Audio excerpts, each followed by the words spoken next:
Dapat lang niya mag-normal to after 3 months.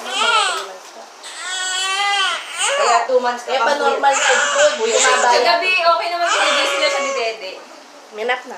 Pero pag mababaw kasi yung tulog ng baby, hindi rin ako natutulog. Basta tipikit mo yung mata mo daw para nare-relax. Hindi, tsaka yung ano niya, pasipayo niya pag nalalaglag. Kailangan isalpak. Sweetie, no din ba? No din ko na naanggulo, ah. That's my sister, so I do everything I want Eh? for her. Aba?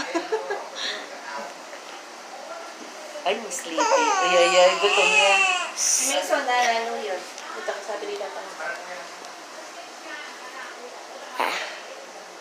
Lalagdag ito May possibility. Okay, mamaya. Pero hindi nila pinag-paracetamol. Mamaya, pag ano daw, pag nilagdag every 4 hours. Ako, ano man, bago ko siya Kaya nga, dati mo, sinasabi.